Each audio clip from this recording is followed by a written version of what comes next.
저도 이제 이 영화 스토리를 이번에 좀 보게 되면서 어떤 영화인지 처음 보게 됐는데요. 이게 그 봄에서 여름으로 그리고 가을까지 이어지는 이 계절의 흐름을 통해서 사랑이 피어오르고 그리고 이 사랑이 조금씩 변해가고 그리고 이제 낙엽이 떨어지는 것처럼 사랑이 떨어지는 것까지를 묘사한 게 이 영화의 전체적인 스토리예요. 이 주인공은 소리를 채집하는 음향 기사였던 상우, 여기 남자예요. 그리고 라디오 PD 은수, 이 두 명이 주인공인데요. 자연의 소리를 담으면서 이 두 사람이 가까워지기 시작했다고 합니다. 그러면서 이제 봄날에 만났어요. 봄날에 그 소리를 담으면서 이제 두 사람이 만나서 설레이는 사랑을 시작했는데 시간이 흐르면서 두 사람의 관계가 미묘하게 어긋나기 시작합니다. 은수는 상처받기를 두려워했고 또다시 무너질까봐 이 사랑의 무게를 감당하지 못했고, 반면에 이 남자 이 상우는 여전히 사랑이 전부라고 믿었던 순정남이었어요. 그래가지고 더 깊이 사랑하려고 좀 매달립니다. 결국 이제 헤어짐 앞에서 은수가 차갑게 말하죠. 우리 헤어지자. 그때 상우가 터져 나오듯이 잔잔하게 했지만 속에서 나왔던 말, 너 나 사랑하냐? 어떻게 사랑이 변하냐? 이 짧은 한마디가 수많은 관객들의 공감대를 저격을 했기 때문에 20년이 지난 영화임에도 불구하고 명대사로서 여러 가지 예능이나 여러 가지 문화매체, 영화는 몰라도 대사가 등장하지 않나 생각이 됩니다. 여러분들 여기 계신 분들도 한 번쯤은 시련을 겪으셨잖아요. 그 시련을 겪어보면 어떻게 사랑이 변하냐가 이 마음에서 솟구쳐 오르거든요. 그래가지고 이게 참 공감이 되는 대사다, 저도 많이 느꼈는데요. 사실 사랑만 변합니까? 우리의 약속이나 의지나 감정이 다 변하는 것 같아요. 그래서 때로는 우리가 사랑을 붙잡으려고 안간 힘을 쓰다가도 한순간에 그 모든 것들을 잃어버리고 허무함을 느끼는 것이 우리의 인생이 아닐까. 어떻게 사랑이 변하냐 이런 말처럼 어떻게 감정이 변하고 어떻게 의지가 변하는가, 이것에 대한 허무함을 느끼는 게 우리 인생의 연속인 것 같아요. 그런데 이 질문 앞에서 또 다른 생각이 하나 떠오릅니다. 정말 변하지 않는 마음이란 존재하지 않는 것일까? 흔들리지 않고 끝까지 지켜낼 수 있는, 이 순전하게 끝까지 남아있는 마음이란 세상에 존재하지 않는 것인가? 이런 질문이 든다는 거죠.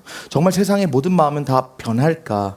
성경은 변하지 않은 마음이 존재한다고 합니다. 그 변하지 않는 마음이 무엇이냐에 대해서 성경은 청결한 마음이라고 오늘 우리에게 말하고 있어요. 오늘 주제는 청결한 마음입니다. 청결한 마음이란 무엇인지, 그리고 그것을 어떻게 우리 삶 속에서 우리가 녹여내며 살아갈 수 있는지를 함께 오늘 말씀을 통해 나누길 원합니다. 하나님의 은혜를 선포하는 저나 아니면 그 은혜를 받는 여러분이나 동일한 하나님의 역사가 넘치게 임하기를 간절히 소망하고 기대합니다. 오늘 본문에서 6번째 행복 선언으로 마음이 청결한 자가 왜 행복한지를 설명하고 있어요. 이것을 우리가 자세히 살펴보기 위해서 먼저 해결해야 될 문제가 무엇이냐, 방금 이제 스크린에서 띄우셨는데, 청결한 마음이란 무엇인가라는 이 개념을 먼저 우리가 잡고 넘어가야지 청결한 마음이 어떤 복을 받는가에 대해서 먼저 살펴볼 수 있을 것 같아요. 청결한 마음이란 무엇일까? 이것을 우리가 먼저 해석을 해야 되는데, 그리스어로 청결이라는 것은 뭐라고 말하냐면 카다로스라고 해요. 그리스어로 카다로스가 청결이라는 뜻인데, 이 카다로스는 크게 두 가지 뜻을 갖고 있습니다. 먼저는 깨끗한 마음이 바로 청결한 마음이라는 거예요. 깨끗한 마음이란 뭘까요? 깨끗하다라는 정의를 내릴 수 있는 여러 가지 조건들이 여러분 나름대로 존재할 겁니다. 그러나 가장 중요한 특징 중에 하나, 깨끗함의 가장 중요한 특징 중에 하나가 뭘까를 생각해 보면 질서예요. 질서. 저희 집에 책이 엄청 많아요. 권수로 따지면 아마 1000권 넘어갈 거예요. 1000권이 뭐예요? 한 1500권 될 수도 있어요. 저희 집에 책이 엄청 많아요. 어릴 때부터 저희 엄마가 그렇게 닌텐도 좀 사주라 하니까 닌텐도는 사주지도 않고 매일 책만 사줘가지고, 그때는 엄마가 너무 싫었는데 그 덕분에 지금 책을 많이 읽게 됐어요. 집에 책이 1000권 넘게 있는데요. 평소에는 이 책꽂이에 이 책이 다 꽂혀 있으니까 그렇게 막 더러워 보이지 않고 깔끔해 보이거든요. 그때 또 제가 1000권을 다 읽진 않지만 장식용이라도 꽂혀 있으면 이쁘잖아요.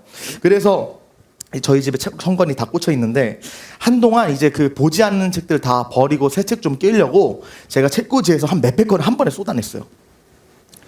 다 빼냈어요. 근데 막상 꺼내보니까 이 1000권이라는 숫자가 보통 숫자가 아닌 거예요. 상상 이상이었어요. 거실 바닥부터 소파 위 식탁까지 책이 차지하지 않는 공간이 없는 거예요. 집이 막 저희 집이 그렇게 작은 평수도 아니거든요. 그래도 40평이면 그래도 막 그렇게 막 미어 터지는 공간은 아닌데 책이 너무 많으니까 뭐 이게 중고 서점인지 집인지 분간이 안 되는 거예요. 그래가지고 마치 작은 도서관이 폭발한 것처럼 막 온갖 발 디딜 틈 하나도 없이 책이 다 난장판이 되어 있었어요. 분명히 이 책들이 책꽂이에 꽂아 있을 때는 더럽다고 안 느꼈잖아요. 그런데 책꽂이에서 빼자마자 더럽게 느껴지죠. 여러분, 깨끗한 말이죠. 질서를 요구합니다. 질서가 없으면 똑같은 물건이라고 해도 깨끗하지 않은 게 된다는 거예요. 마치 어떤 것과 똑같냐? 쓰레기가 온 책상과 바닥에 널브러져 있을 때 우리는 이것을 깨끗하다고 말하지 않습니다. 그러나 이 쓰레기가 쓰레기통에 다 담겨졌을 때 쓰레기가 어디 간 건 아니잖아요. 그런데 이것을 우리는 깨끗하다고 말하죠. 제자리에 있어야 할 것이 제자리에 있을 때 비로소 우리는 깨끗하다 말한다는 거예요. 그래서 깨끗한 마음은 무엇이다? 질서 있는 거다. 깨끗한 마음은 질서 있는 마음을 뜻합니다. 두 번째로 이 카다로스는 무엇을 뜻하는가? 혼합되지 않은 마음을 말해요. 여기서도 아마 중국 음식 자주 시켜 드시는 분 있을 수도 있는데, 한때 저희 교회에서 금요일 저녁 식사가 거의 2달 연속으로 계속 중국집을 시키던 시즌이 있었어요. 근데 그때 그 중국집 대표 메뉴가 뭐냐면 저희가 단골로 시키는 가게의 대표 메뉴가 차돌 짬뽕이거든요. 그래서 차돌 짬뽕을 자주 시켰습니다. 그래서 여느 때와 같이 어느 날에도 제가 차돌 짬뽕을 시켰는데 랩을 뜯고 맛있게 짬뽕을 먹고 있어요. 근데 짬뽕에 홍합 있지 않습니까? 홍합을 먹으려고 이제 껍데기를 젓가락으로 벌리는데 그 순간에 그 홍합 안에 홍합에 청소가 안 됐나 봐요. 홍합 안에 썩은 갯벌 그 진흙이 그대로 있는 게 열자마자 막 흘러내리는 거예요. 보자마자 짬뽕 전체가 막 맛을 잃어버리고 아무리 건져내도 국물이 오염되어 버려서 그날 그냥 못 먹고 다 버렸습니다. 여러분, 이것을 통해서 우리가 알 수 있는 게 무엇입니까? 혼합되지 않는 마음이 어떤 것인지 이 상황을 통해서 우리가 좀 이해할 수 있는 것 같아요. 많은 사람들, 특별히 교회 다니는 크리스찬들이 오해하는 것 중에 하나가 성이에요. 성을 터부시하고 죄악된 것이라고 여기고 잘 다루지 않죠. 그러나 여러분, 성이 죄가 아니에요. 오히려 하나님께서 이 성을 창조하셔서 인간뿐만 아니라 동식물계에서도 이 성을 통해서 계속 번식하고 세계가 유지되게 만드신 거란 말이에요. 그래서 어떤 측면에서 이 성이 고귀하고 거룩한 것인데, 그래서 성욕 또한 나쁜 것 아닌데, 근데 이것이 왜곡되게 쓰일 때가 있습니다. 결혼을 벗어났을 때 우리는 이 성욕을 죄라고 말합니다. 이것이 바로 혼합된 마음이라는 거예요. 마치 멀쩡한 짬뽕에 그냥 갯벌 하나 들어가니까 못 먹게 더러워진 것처럼 99% 깨끗하다고 하더라도 1%만 더러운 게 들어가면 그것을 우리는 더럽다고 말해요. 혼합되지 않은 마음이 깨끗하다는 거예요. 결혼할 때도 우리가 배우자를 향한 마음이 100%여야 되지, 배우자를 향한 마음 90%고 나머지 10%만 다른 여자 남자에 대한 마음이 들어와도 이것을 우리는 깨끗한 마음이라고 하지 않지 않습니까? 혼합되지 않아야 된다는 거예요. 그래서 청결한 마음이란 무엇인가? 두 마음을 품는 것이 아니라 한 마음만 품는 거. 혼합되고 뒤섞이는 것이 아니라 한 마음만 품는 것이 깨끗한 마음, 청결한 마음이다. 성경에서 두 마음을 품은 사람들이 많이 등장합니다. 그 중에 대표적인 인물이 저희 2주 전에 나눴던 가룟 유다예요. 가룟 유다는 예수님의 제자였지만 가룟 유다는 언제나 마음이 두 가지로 나뉘어져 있었습니다. 겉으로는 주님의 뒤를 따르는 제자라고 말했지만 속으로는 주님보다 돈을 더 사랑했단 말이죠. 그래서 예수님을 따르며 하나님의 나라를 선포하는 자로 보였지만 동시에 자신의 이익과 욕심으로 살아가던 자였어요. 결국에 예수님을 은 30냥에 팔아넘겼잖아요. 두 마음을 품었어요. 위선이었다는 것이죠. 이것은 청결한 마음이라고 할 수 없습니다. 그렇다면 우리가 품어야 하는 한 가지 마음이란 무엇일까?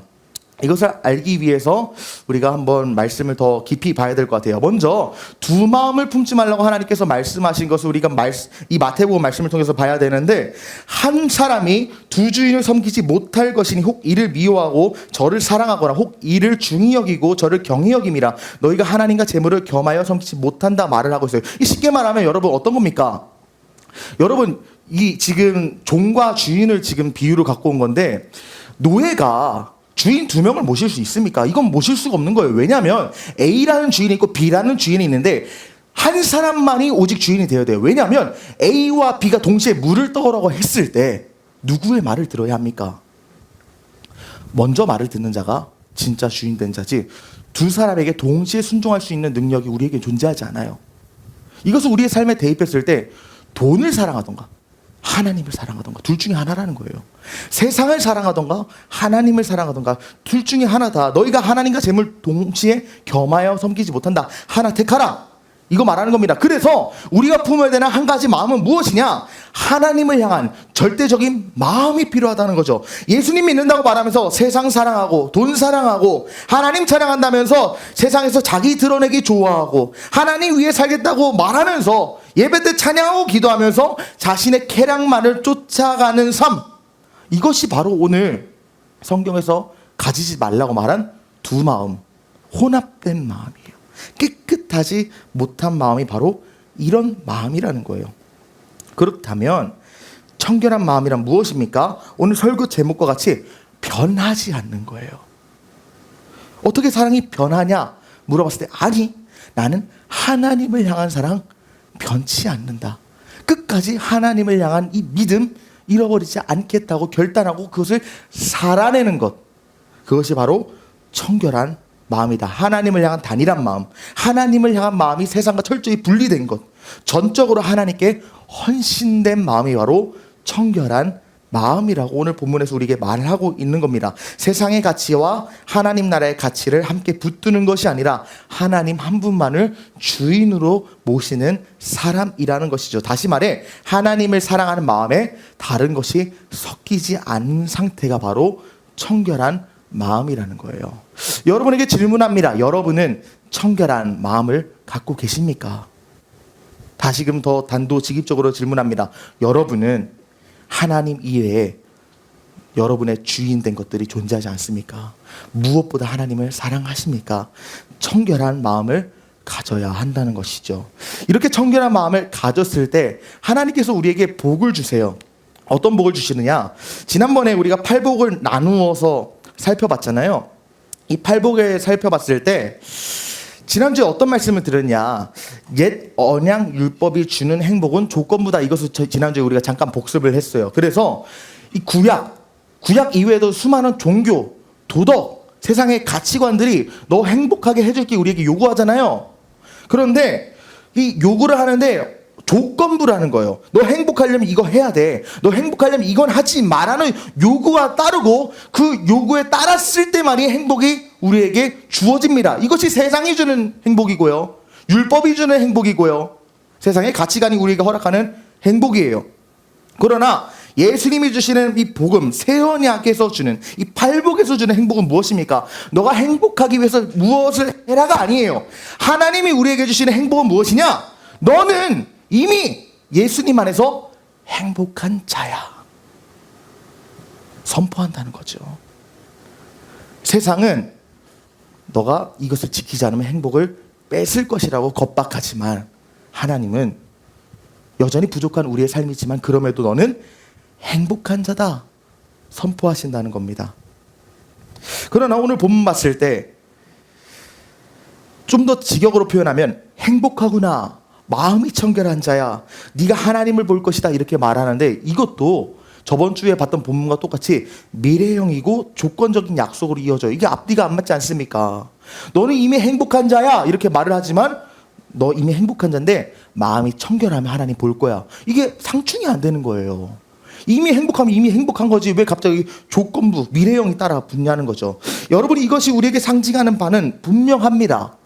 마음이 청결했기 때문에 하나님을 보는 것이 아니라 청결한 마음으로 살아가는 자가 이미 임하신 하나님을 보게 되고 나와 이미 함께 하셨음을 깨닫게 된다는 걸 말하는 거예요. 이게 말이 좀 어려워서 제가 여러분들에게 약간 한 가지 예시를 들겠어요. 여러분이 이사를 갔다고 가정해 봅시다. 이사를 가서 짐을 정리하고 청소를 하는데 방 한편에 있는 창문이 너무 더러운 거예요. 밖은 보이지도 않고 막 벌레 죽은 사체가 덕지덕지 붙어 있어가지고 썩은 냄새까지 납니다. 완전히 이 창문 하나 때문에 집이 흉물로 바뀌게 돼요. 내가 아무리 열심히 청소해도 때가 지워지지 않아서 어쩔 수 없이 이사 청소 업체를 불러서 청소를 했는데, 때를 다 지우고 나니까 이 창문 너머에 알프스 산맥 같은 멋있는 경치가 펼쳐졌다고 한번 생각을 해보세요. 근데 우리가 깨닫는 것은 무엇입니까? 아, 내가 창문이 더러워서 보지 못했던 거구나. 경치는 이미 있었다는 걸 알게 돼요. 그 절경은 내가 이사 오기 훨씬 전에, 아니 세상이 만들어질 때부터 있었던 절경이에요. 그런데 내가 보지 못했던 이유가 무엇입니까? 창문이 더러웠기 때문에 그것이 있는지도 몰랐던 거지, 너머에 있었다고요. 여러분, 우리의 마음이 바로 이 창문과 같습니다. 하나님은 말이죠, 언제나 여러분의 곁에 계세요.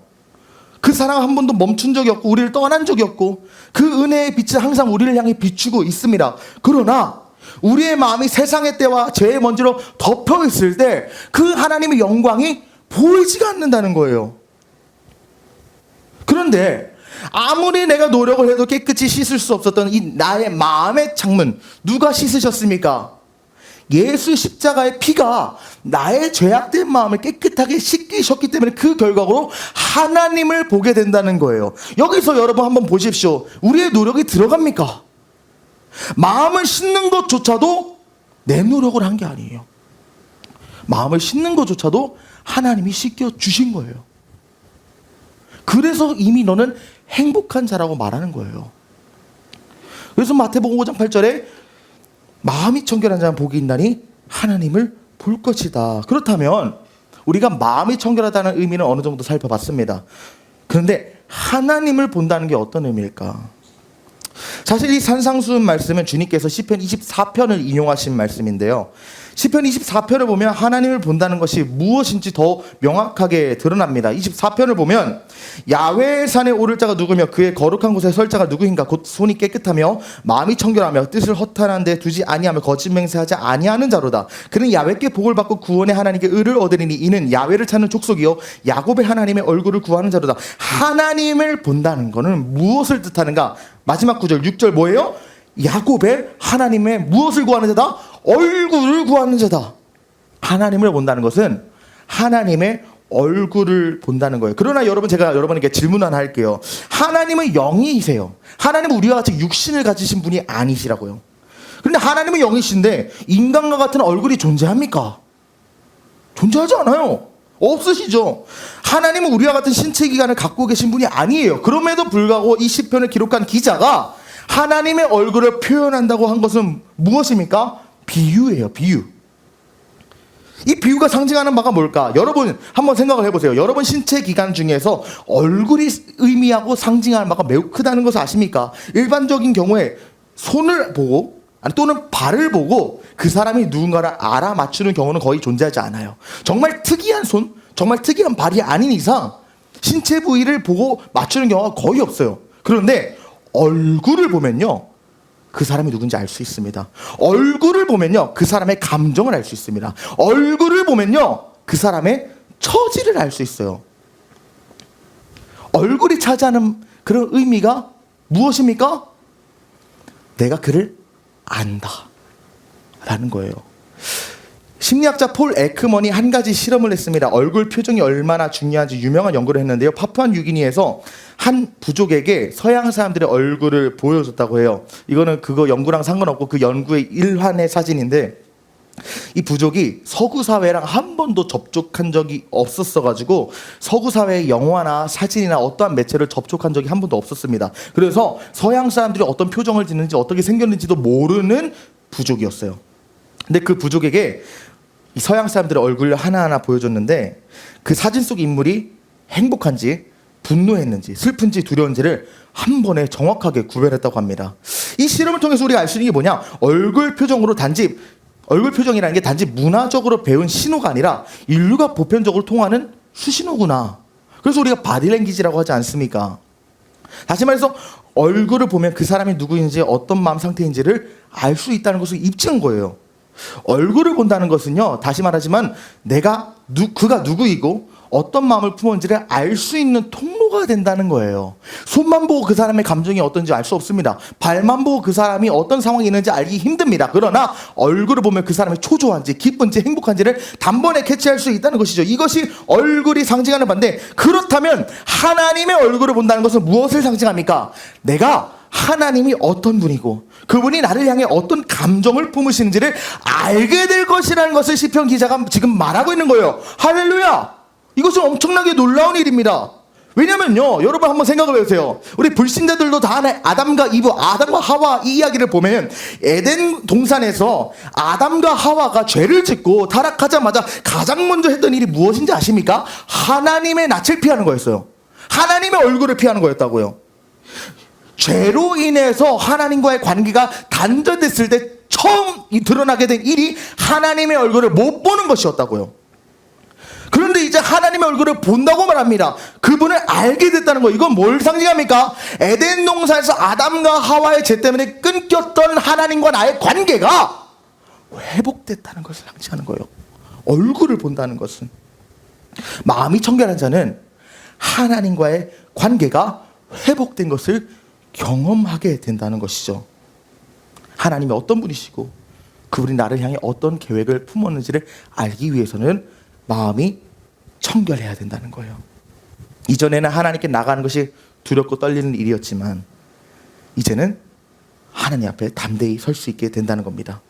마음이 청결한 자는 더 이상 죄의식이나 두려움에 사로잡히지 않기 때문에 하나님 앞에 설 때 숨길 것도 없고 가릴 것도 없어요. 마치 에덴 동산에서 아담과 하와가 죄 지었을 때 나뭇잎으로 옷 입어서 하나님 앞에 자기 모습을 가렸지만, 이제 하나님과 관계가 회복되니까 하나님 앞에서 내가 감출 것이 없는 관계로 바뀌게 된다는 거예요.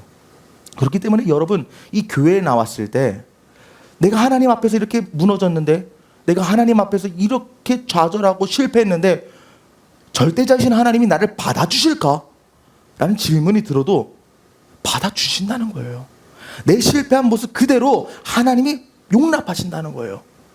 그것이 오늘 말씀을 통해 보는 하나님의 성품입니다. 그래서 예레미야 24장 7절에서 우리에게 뭐라고 선포하는가?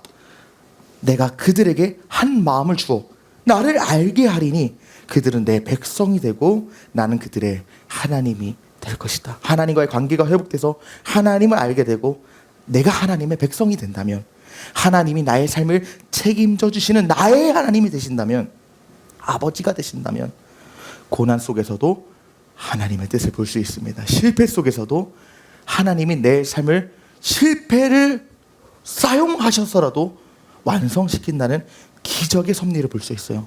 슬픔 속에서도 하나님의 위로를 경험할 수 있게 된다는 것이죠. 죽음까지도 이기시는 하나님이 나의 하나님이 되신다면 나에게서 절망이 떠나갑니다. 우울과 피해의식과 좌절과 죄책감이 사라진다는 거예요. 온 우주를 지으시고 다스리는 왕 중의 왕이신 하나님이 나를 안으시고 품으시고 존귀하다고 말씀하시는데, 세상에서 내가 높여지지 않았다고 해서 아쉬울 게 뭐가 있겠냐는 거예요. 이것이 하나님 믿는 사람의 다른 점이에요. 세상과 다른 점이에요. 세상이 받을 수 없는 위로가 우리의 삶에 임한다는 겁니다. 그래서 우리 청년교회에 제자훈련한 우리 많은 지체들이 있고, 그리고 제가 이 청년교회 맡기 전에도 수많은 지체들이 우리 교회에 와서 변화된 게 뭐예요? 우울증이 있었지만 하나님 안에서 우울증이 치료가 되고, 하나님 만나니까 내 안에 있던 좌절과 죄책이 다 사라지고 평안과 기쁨의 삶이 회복되는 것을 우리가 수많이 보지 않겠습니까? 그러므로 여러분에게 도전합니다. 나는 지금 하나님을 알고 있습니까? 아니면 알고 있다고 생각만 하고 있습니까? 하나님을 알아야 합니다. 하나님의 얼굴을 구하고 바라보아야 합니다. 이를 위해서 우리에게 청결한 마음이 필요합니다. 그런데 우리가 한 가지 질문이 궁극적으로 듭니다. 어떻게 청결한 마음을 가질 수 있느냐라는 질문이 근본적으로 든다는 것이죠. 왜냐하면 사실 이 청결한 마음을 가져야 된다고 제가 여러분에게 선포할 때, 하나님 앞에서 청결한 마음으로 살아가야 한다는 것, 깨끗하게 살아가야 한다는 것을 모르는 사람은 한 명도 존재하지 않습니다. 설령 하나님을 믿지 않는 사람조차도 죄를 짓고 악한 마음을 품을 때 하늘이 설령 나에게 벌을 주지 않을까 천벌을 두려워하지 않습니까? 그런데 모든 것을 지켜보고 계시고 심판하시는 하나님을 믿는 신자에게 청결한 마음이 필요하다는 것은 누구나 상식적으로 알고 있는 당연한 덕목이요, 마땅히 해야 할 도리이기 때문에 제가 크게 선포하고 가르쳐주지 않아도 여러분 이미 다 알고 있을 거란 말이에요. 여러분 일상의 삶에서 내가 하나님 앞에 거룩하고 깨끗하게 살아가야 된다는 부담, 제가 크게 선포하지 않아도 다 갖고 있다는 겁니다. 설교하지 않아도 여러분의 삶의 은밀한 자리에서 죄 지은 후에 자신의 죄악된 모습 보면서 내가 좀 깨끗하게 살아가야 되는데 이렇게 탄식한 경험들 다 한 번씩은 존재하지 않습니까? 인간이라는 존재가 바로 그렇다는 거예요. 하나님 앞에서 죄 짓고 싶지 않은데, 깨끗하게 살고 싶은데, 도덕적으로, 윤리적으로, 종교적으로 완벽하게 살고 싶은데 마음은 그런데 육신이 아니라 그게 마음처럼 되지 않는다는 것이죠. 그렇다면 우리는 어떻게 해야 청결한 마음을 가질 수 있습니까? 이것이 사실 율법과 복음의 근본적인 차이점이에요. 우리가 계속 팔복을 다루면서 옛 언약인 율법과 새 언약인 팔복의 이 차이점을 봤을 때, 율법은 계속적으로 내가 해야 된다는 것을 요구하지만 새 언약 복음은 내가 하는 것에 집중하지 않습니다. 그리스도가 무엇을 하셨는가에 집중하고, 그것에 집중하고 우리가 나아갈 때 우리의 삶이 자연스럽게 바뀌는 것을 우리 성경은 말하고 있어요. 그래서 우리가 청결한 마음을 갖기 위해서 가장 먼저 해야 되는 것은 무엇입니까? 예수 그리스도가 나를 청결한 자로 만들기 위해서 무엇을 하셨는가에 집중하는 것이 가장 중요해요. 예수님께서 나를 청결한 자로 만들기 위해 어떤 일을 하셨는가, 이것을 보고 믿고 의지하는 것이 우리가 청결한 삶을 살아갈 수 있는 가장 우선된 비결이라는 거예요. 예수님께서 어떤 일을 하셨습니까? 예수님께서는 광야에서 40일 동안 금식하신 후에 마귀에게 3가지 시험을 받았다는 것, 여러분들 다 교회 학교를 다니셨다면 한 번쯤은 들어보셨을 거예요. 굶주린 상황에서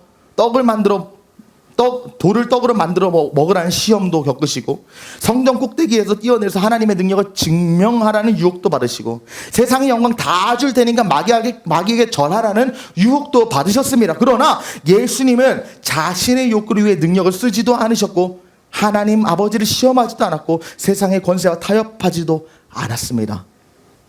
어떤 상황에서도 물러서지 않는 청결한 마음이 무엇인가를 너무도 명확하게 보여주시면서 말씀으로 마귀를 대적하시고, 깨끗하고 거룩하고 혼합되지 않은 하나님을 향한 올곧은 마음으로 시험을 이겨내셨어요. 그런데 여러분 한번 생각을 해보십시오. 예수님이 이 땅에 오셔서 인간이 된 하나님이세요. 인간으로 오신 하나님이에요. 그런데 하나님이 광야 사막에서 40일 동안 물도 음식도 없이 고통을 받으실 이유가 있습니까? 더 나아가서 마귀에게 이런 유혹을 받을 이유는 더더욱이 존재하지 않습니다.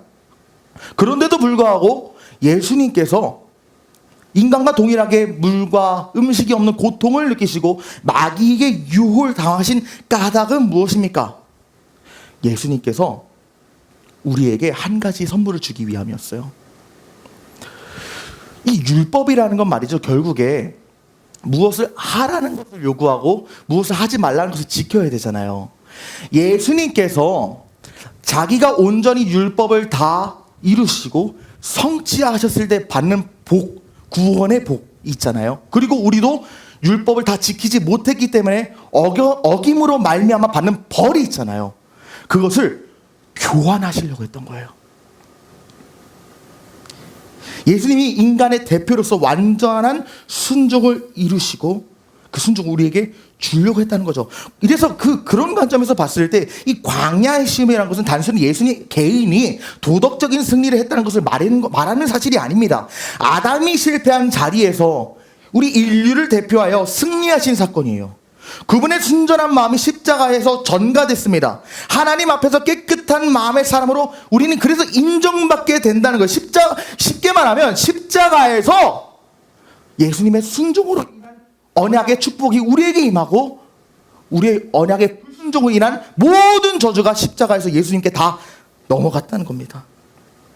우리가 청결하지 않은 마음을 품었기 때문에 날마다 하나님 위에 다른 것을 주인 삼고 2가지 마음 품고 더러운 마음 품어서 하나님 앞에 벌 받아야 되는데, 그 모든 벌을 주님께서 십자가에서 다 대신 받으시고 예수님이 청결한 마음을 품으셔서 받으실 복과 은혜가 우리에게 임했다는 것이죠. 그래서 로마서 5장에서 우리에게 이렇게 말하지 않습니까? 한 사람이, 아담을 말합니다. 한 사람이 순종하지 아니함으로 많은 사람이 죄인이 되었는데, 이제는 신약에서 한 사람이 순종하심으로 말미암아, 우리 주님이 순종하심으로 말미암아 주님을 따르는 많은 자들이 의인이 되었다. 그래서 복음만이 우리가 청결한 마음을 가질 수 있는 유일한 능력이 됩니다. 율법은 우리에게 깨끗한 마음을 가지라고 요구하지만 복음은 너는 이미 예수 안에서 깨끗한 마음을 가진 자다 선포한다는 거예요. 이것이 이 팔복이 이미 너는 행복한 자다라고 선포하는 까닭입니다. 우리에게 너는 행복한 자라고 선포하는 까닭입니다. 청결한 마음은 우리가 노력으로 이룰 수 있는 결과가 아니라 예수님의 승리와 순종의 결과라는 것이죠. 그래서 히브리서에서 우리에게 이렇게 말하는 거예요. 염소와 황소의 피와 및 암송아지의 죄를 부정한 자에게 뿌려 그 육체를 정결하게 하여 거룩하게 하거든 하물며 영원하신 성령으로 말미암아 흠없는 자기를 하나님께 드린 그리스도의 피가 어찌 너희 양심을 죽은 행실에서 깨끗하게 하고 살아계신 하나님을 섬기지 하지 못하겠느냐. 이로 말미암아 그는 새 언약의 중보자시니 이는 첫 언약 때 범한 죄에서 속량하려고 부르사 부르심을 입은 자로 하여금 영원한 기업의 약속 얻게 하셨다. 예수님의 피가 나를 순종할 자로 바꾸셨다는 거예요. 그러나 여러분, 여기서 우리가 주의해야 될 사실이 있습니다. 저번 주에도 우리가 나눴던 사실인데요. 예수님께서 나를 마음이 청결한 자로 바꾸셨다는 것은 나의 상태를 바꾼 것을 말하지 않아요. 물론 상태의 시작은 바꾸셨죠. 그런데 여러분, 제가 저번 주에 나눴던 비유가 뭡니까? 내가 미국에 가서 미국의 시민권을 땄다고 했을 때, 우리나라의 국적을 포기했다고 했을 때, 내가 당장 지금 미국 국적을 취득했다고 해서 법적으로는 미국 사람이 맞아요. 그런데 아직 한국 사람의 문화와 습성이 남아있기 때문에 누가 봐도 미국 사람이 아니에요. 이것이 어쩌면 우리가 살아가는 우리 세상의 그리스도인의 모습입니다. 하나님이 이미 나를 마음이 청결한 자다, 천국 백성이라고 선언하셨고 우리의 신분은 그렇게 바뀌었습니다. 그러나 그 신분에 걸맞는 삶으로 하루하루 변화되는 성화의 여정을 우리가 걸어가야 돼요. 하루하루 거룩한 삶을 살아가기 위해 복음을 붙들고 분투하는 과정이 필요하다는 거예요. 그래서 에베소서 4장에서 우리에게 선포하는 것은 너희의 유혹의 욕심을 따라 썩어져가는 구습을 따른 옛사람을 벗어버리고 오직 너희의 심령이 새롭게 되어 하나님을 따라 의와 진리의 거룩함을 지으심 받은 새 사람을 입으라. 벗은 것은 우리의 역할입니다. 그러므로 청결한 마음으로 산다는 것은 단순히 죄를 짓지 않은 상태를 말하는 게 아니라 죄로부터 끊임없이 돌이키는 삶을 말합니다. 곧 날마다 회개하는 삶, 날마다 죄 짓지 않는 삶이 아니라 죄를 지어도 다시 일어나고 그리스도의 보혈을 힘입어서 다시금 회개하고 죄를 씻는 삶, 이것이 성경에서 말하는 청결한 삶이라는 거예요. 참된 회개는 한순간의 감정적인 통해를 그치지 않습니다. 매일 삶 속에서 옛사람의 행실 다 벗어버리고 옛자 계속 죽이고 새 사람을 계속 살리고 끊임없이 이 죄의 잔재 죽이면서 유혹을 물리치는 삶이 우리의 삶이에요. 그래서 성도가 날마다 말씀으로 자신을 살피면서 죄를 멀리 해야 된다는 것이죠. 이러면서 죄는 대적하는 것이 아닙니다. 피하는 거예요. 마귀는 대적하되 죄는 피해야 합니다. 눈을 지키고 입술을 삼가고 마음을 탐심과 교만으로부터 지키는 것, 이것이 우리가 이미 마음이 청결한 자로 인정받았기 때문에 그 신분을 유지하고 지켜나가는 영적 싸움의 과정이라는 것이죠. 그러므로 여러분에게 도전합니다. 청결한 마음으로 산다는 것은 단순히 죄를 멀리해야지 하는 이 다짐하는 수준을 넘어서 삶의 모든 영역에서 하나님을 주인으로 모시는 구체적인 훈련을 요구합니다. 하루의 시작을 기도로 열고 주님, 오늘 제 마음을 주님께 드립니다 고백하십시오. 아침마다 말씀 한 구절이라도 붙들고 나의 마음의 방향을 하나님께로 돌리십시오. 이것이 우리의 청결이에요. 유혹이나 분노, 비교심이 내 마음에서 솟구치고 올라올 때 즉시 그것을 스톱하고 짧게라도 기도하는 것. 눈을 통해 들어오는 자극적이고 귀를 통해 들어오는 험담이나 불평의 말들을 거절하고 말씀과 찬양으로 내 눈과 입과 귀를 채워나가는 것이 필요해요. 일터나 가정에서 부당함을 느낄 때 보복하지 말고 그때마다 하나님이 보고 계신다는 이 의식을 회복하고 참는 것, 죄를 멀리하고 피하는 것, 이것이 우리에게 필요하다는 것이죠. 또한 하루가 끝날 때 자신을 돌아보면서 말과 생각, 행동 중에서 하나님을 근심하게 한 부분이 있는가 돌이켜 회개하며 하루를 마무리하는 것, 이것이 우리가 가져야 되는 청결한 삶이자 청결한 마음을 얻게 되는 비결입니다. 청결한 마음은 하루아침에 완성되지 않습니다. 그러나 하루하루 회개와 순종을 통해서 조금씩 완성되고 하나님 나라 가는 그날에 시작하신 이가 그리스도 예수의 날까지 이루시고 확실하게 마치신다는 것을 기억해야 돼요. 이 청결한 마음, 우리 개인의 삶에서만 그치지 않습니다. 이제는 우리 개인의 삶에서 공동체적 영역까지 이제 또 뻗어나가야 돼요. 우리 교회가 세상의 거울이 아니라 하나님 나라의 정결한 표징으로 바뀔 수 있도록 우리 공동체가 노력을 해야 된다는 것이죠. 개인이 회복될 때 교회가 회복됩니다. 그래서 이 교회 공동체는 복음 안에서 서로의 죄를 드러내고 정죄하기보다 서로에게 연약함이 있을 때 그것을 회복하고 치유하기 위해서 애써야 되고, 살아있는 예배를 통해서 하나님 앞에 나가서 이 마음을 정결하게 만들 수 있는 이 원동력 있는 찬양과 기도, 말씀이 살아있는 예배를 만들어야 되고, 매 예배 때마다 복음적인 회개의 은혜를 경험하는 거룩한 예배를 만들기 위해서 우리 한 사람 한 사람이 노력을 해야 돼요. 물론 저에게 큰 책임이 있지만 여러분 한 사람 한 사람이 큰 갈망과 기대와 사모함으로 예배에 나오는 것이 그런 예배를 만들어가는 비결입니다. 세상의 욕망과 혼합되지 않은 이 순수한 복음을 교회가 붙들고 재물과 권세보다 하나님을 높이는 거룩한 질서를 유지하는 것, 사랑으로 서로를 돌보고 허물 가운데서 끝까지 포기하지 않고 서로가 거룩한 여정을 걸어가는 이 성화의 여정을 격려할 때 그 교회는 하나님을 보게 되는 교회가 된다는 거예요. 그 교회를 통해 하나님의 얼굴을 보게 되고 그 교회를 통해 하나님이 놀라운 일을 이루신다는 겁니다. 이 청결한 마음을 가진 공동체는 그 자체로 세상 속에서 하나님의 얼굴을 비추는 공동체가 된다는 것이죠. 이러한 청결한 마음으로 살아가는 저와 여러분, 그리고 우리 모든 그레이스 청년교회 사역과 그 모든 순간순간이 되기를 우리 주님의 이름으로 간절히 소망합니다. 말씀을 맺겠습니다. 오늘 우리 말씀을 통해서 변하지 않는 사랑, 흔들리지 않은 마음, 혼합되지 않고 분열되지 않고 깨끗한 마음, 즉 청결한 마음이 무엇인지를 살펴보았습니다. 사람의 사랑은 변하고 우리의 마음은 쉽게 흔들리지만 하나님을 향한 청결한 마음은 변하지 않는 주님을 향한 사랑의 근원이 됩니다. 청결한 마음은 더럽히지 않은 질서의 마음이고 혼합되지 않은 단일한 마음입니다. 즉 하나님만을 주인으로 모시고 세상과는 타협하지 않는 마음이 바로 하나님 우리에게 요구하시는 청결한 마음입니다. 예수님께서는 광야의 시험을 통해서 그 청결의 마음의 본을 보이셨어요. 세상 유혹 앞에서도 자신의 욕망을 따르지 않고 하나님 말씀을 승리한 것이 무엇인가를 표본으로 보여주셨어요. 근데 그것이 단순히 도덕적인 본을 보여주신 스승과 교사로서의 역할만 있는 것이 아니라 그 순종을 나에게 주시기 위함이라는 것, 우리가 오늘 말씀을 통해 알게 됐습니다. 예수님의 순종으로 우리는 하나님 앞에서 깨끗한 자가 되었습니다. 예수님의 순종으로 우리는 깨끗한 마음을 갖지 못하는 자지만 깨끗한 마음을 가진 자로 인정을 받았고 칭의를 받았어요. 그 복음 안에서 이제 우리는 하나님을 볼 수 있게 됩니다. 에덴 동산에서 깨졌던 관계로 인해 하나님의 낯을 피했던 우리가 이제는 하나님의 낯을 대면하며 아빠 아버지라고 부를 수 있는 관계로 회복이 됐다는 거예요. 그러나 우리가 동시에 유념해야 될 것은 이 복음의 은혜가 우리를 나태하게 만드는 것은 아닙니다. 하나님 알아서 다 하세요 하고 게으르게 사는 것이 복음이 아닙니다. 오히려 그 은혜는 우리를 새 사람으로 빚어서 매일의 삶 속에서 우리가 거룩하게 살아갈 것을 요구하고 그것을 추구하게 합니다. 그러므로 오늘 우리 하나님께서 말씀하시고 요구하시는 청결한 마음이란 단순히 감정이나 도덕이 아니라 복음의 능력으로 매일 새로워지는 회개의 삶, 성령 안에서 이루어지는 거룩의 여정이요, 성장의 여정이요, 구원의 여정입니다. 이제 이 말씀 앞에서 우리 결단하십시오. 우리 안에 두 마음을 다 무너뜨리고 이젠 주님만을 사랑하겠다고, 한 마음으로 바꾸겠다고, 유혹을 피하고 말씀과 기도로 내 마음을 지키겠다고 결단하십시오.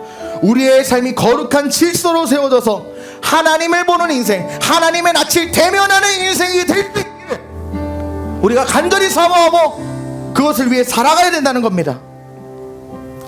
청결한 마음을 통해서 하나님의 얼굴을 보는 복이 우리 삶과 교회 가운데 넘쳐나오기를, 샘솟듯이 흘러나오기를 우리 주 예수 그리스도의 이름으로 간절히 축복합니다.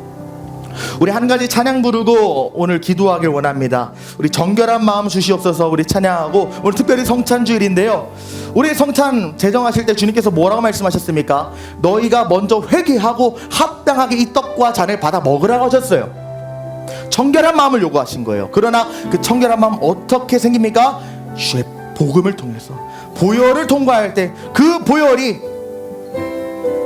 때가 낀 창문을 씻겨냈을 때 아름다운 경치가 보이는 것처럼 내 마음을 씻겨내고 하나님을 보게 하고 이 성찬 가운데 임하신 주님을 만나게 할 것입니다.